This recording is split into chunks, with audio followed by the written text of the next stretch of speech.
I'm here to talk to you today about Animal Crossing New Horizons. If you're new here, thanks for joining my channel. Feel free to subscribe. I normally make content about making money online through reselling on Poshmark and eBay, but today I'm branching out into the gaming world, which I've wanted to do for a long time now on YouTube.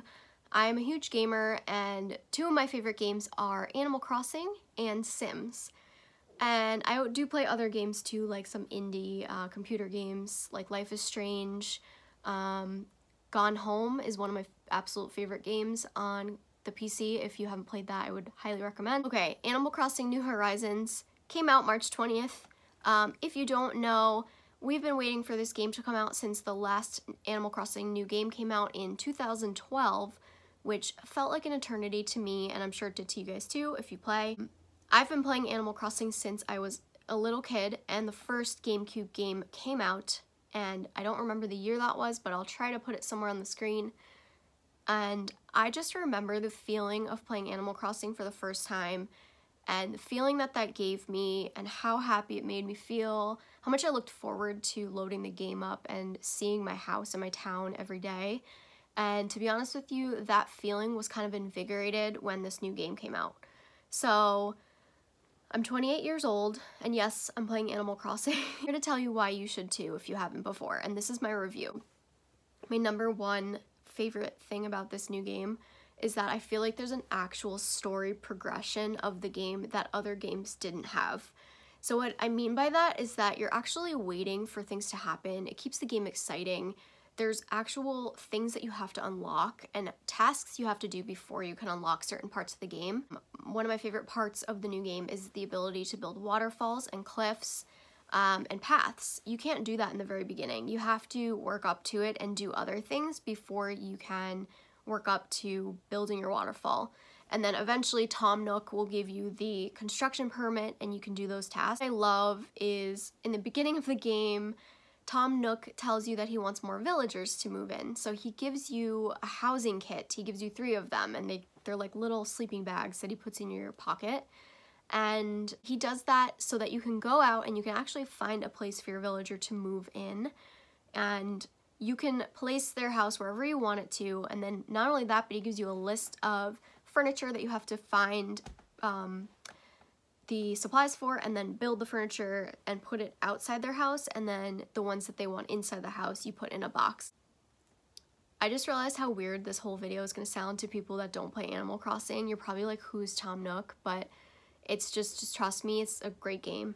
Anyway, there's an actual story progression and things that you can unlock. So once you put the villagers' houses down and get all those tasks completed, only then you can have new villagers move in. And then from there, the story just keeps going. So I just feel like in New Leaf, for example, yes, you were the mayor of the town. That was a new and exciting thing at the time when the game came out that you could do. You had never done that before. And as a mayor, you had public works projects like building bridges and benches, things like that, a lighthouse if you wanted to. And that was cool and all, but then I felt like after you were done with those mayor tasks, like, there was nothing else to do, and I don't feel like that with New Horizons. I feel like they picked a lot of ways, they found a lot of ways to keep the game fresh and exciting and keep you wanting to go back and play more and not get bored. So along with that, this game actually has updates. So this is a new thing to Animal Crossing franchise. We never had updates before. And in case you don't know, you don't even have to go out to the physical store to buy this game. You can just download it right on your Nintendo Switch through the Nintendo eShop. So as long as you have Wi-Fi and a good internet connection, you can download the updates. So they just did an update yesterday. It was for Earth Day, and you got to see Leaf, who is the little adorable sloth. I think he's a sloth anyway. If I'm wrong in that, tell me in the comments. But he is our little villager that is a gardener, and he sells us some new plants, and we finally got the addition of shrubs in the game. So we didn't have shrubs before to plant. We only had trees and flowers, and so that was one of the updates. And I know that Nintendo keeps telling us that they're gonna keep having more updates and to look out for more.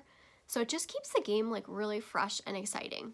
Do you remember in past Animal Crossing games when your villager would move in to your town and you would be all excited because you were getting a new villager, but then you saw that they moved in right next to your house and plopped their house right on top of your flower garden that you just built.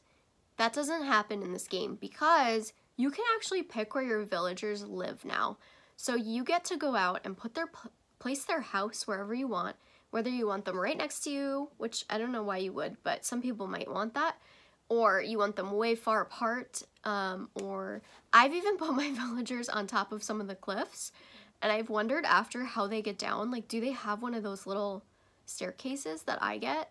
They must, because they end up coming down to the plaza and everything anyway. But my point is, you can actually pick where they live, which is a huge new establishment that we never had before, and it's life-changing for this game. I found out that you can move your own house if you don't like where you put it in the beginning. So in the beginning, you get to pick where you live, and lots of times you just pick somewhere that you think you'll love. And then for me personally, I picked the beach and I put my house right on the sand, and then I didn't realize until playing for about a month that it was annoying me because I didn't have enough room to put stuff outside, like the outdoor furniture, and I also couldn't grow flowers in the sand. So I wanted to do a little flower garden, so I ended up paying Tom Nook 10,000 bells to move my house, and I moved it up on top of a cliff near a waterfall. So now I'm in front of this really nice waterfall, and I'm nice and private. I'm away from all the other villagers, and I have my own little, like, estate, I feel like. So you can actually move your own house if you don't like where it is. So there's a lot more flexibility in terms of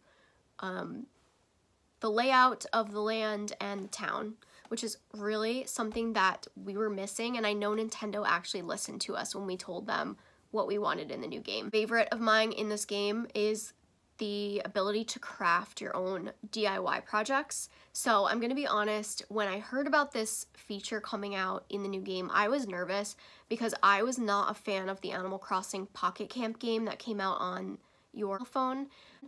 I just did not like it. It just felt too much like a phone game to me, and I wanted it to feel like a new Animal Crossing game. It just didn't feel like that to me. So I was nervous that the addition of crafting materials would make it feel too much like a phone game and not like a console Animal Crossing game.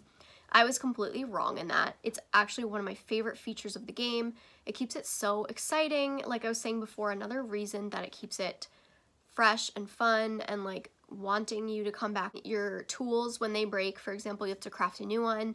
You're always going out to find materials to get the materials you need, whether it be tree branches, iron nuggets, all of that for these DIY recipes, and it just makes you feel really good to do it. So another reason is you get a lot of new recipes. I'd say at least once per time when I log onto the game, I get a new recipe. Usually it's from the balloon that falls from the sky that you have to slingshot, and yeah, that's really cool because it's like exciting, like, oh, what recipe am I gonna get now? Like, what am I gonna get to make? So that's been super fun. I feel like the villagers are so much more exciting because they actually do all of these different actions.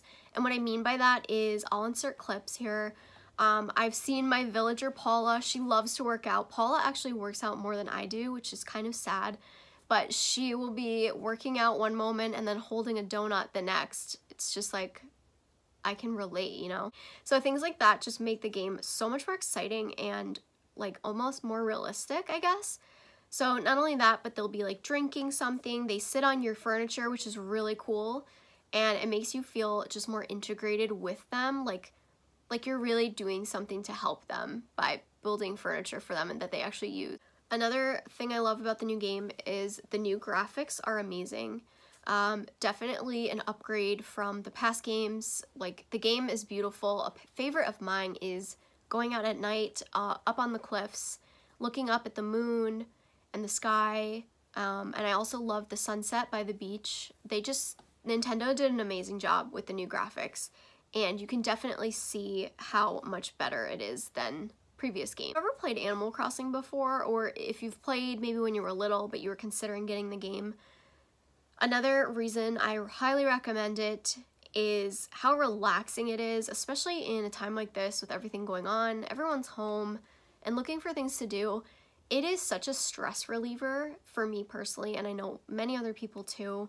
It's a perfect way to escape and get into your own world. It really does feel like another world when you're playing.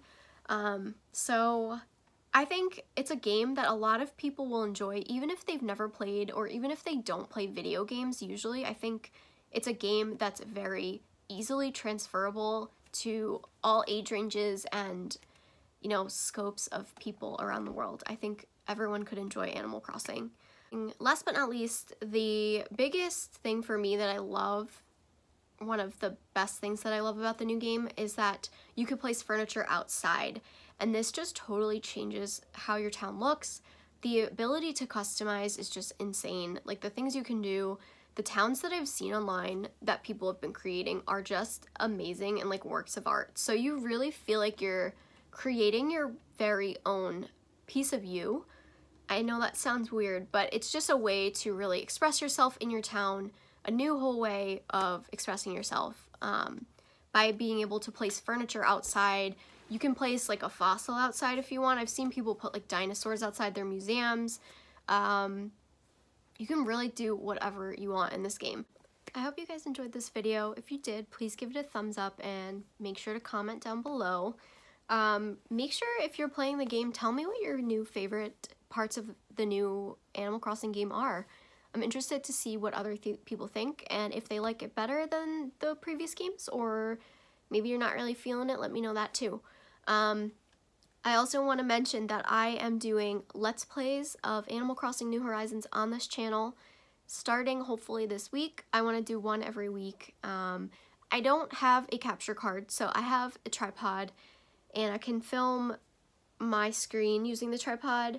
So for now, that's how I'll do it. But once I see how it's going and if people are actually enjoying them, I'm going to invest in a capture card to make better quality Animal Crossing videos. So if you want to see some Let's Plays of Animal Crossing too, make sure to subscribe. Thank you guys so much for watching, and I'll see you in the next video. Bye!